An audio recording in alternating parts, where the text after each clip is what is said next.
শিফটিংয়ের জন্য কয়েকদিন খুব বেশি করে বাজার হাট হয়নি, তো সেই দিন গিয়েছিলাম কিছু দরকারি জিনিসপত্র কিনতে। আর এইদিকে আমরা জিনিসপত্র একটা একটা করে দেখে তুলছি, আর এদিকে আলিশার দুষ্টুমি দেখো।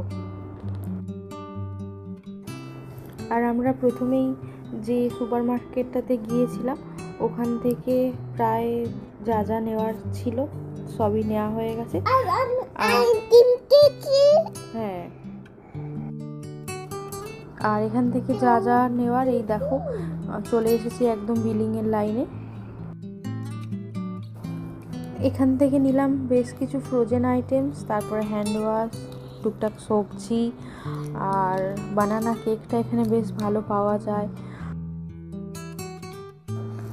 আর নিলাম একটা ট্রে চিকেন আর একটা জিপলকের প্যাকেট, এরকমই বেশ কিছু জিনিসপত্র।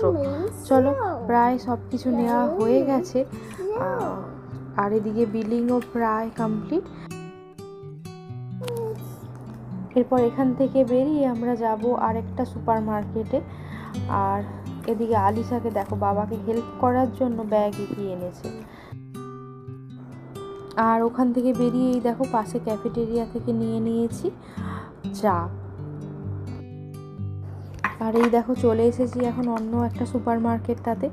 আর এই সুপার মার্কেটটাতে এত ভালো শাকসবজি পাওয়া যায়, বিশেষ করে আমাদের ভারতীয় জিনিসপত্রগুলো শাকসবজির দিক দিয়ে।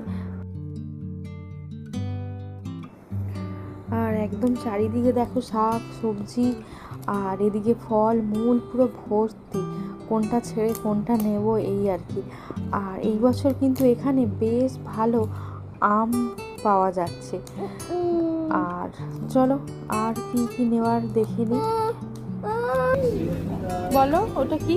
ওটা বিটরুট। এদিকে আমি ডাল মশলাপাতি এইসব দেখছি, আর অর্ঘ এদিকটাতে গেছে কি মাছ মাংস দেখতে।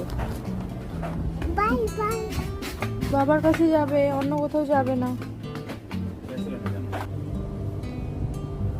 তো আমাদের এখন এখানে বাজার হাট করা হয়ে গেছে, চলে এসেছি বিলিংয়ের লাইনে। চলো ভিডিওটা এখানে শেষ করছি, সবাই ভালো থেকো সুস্থ থেকো, আর আজকের জন্য টাটা।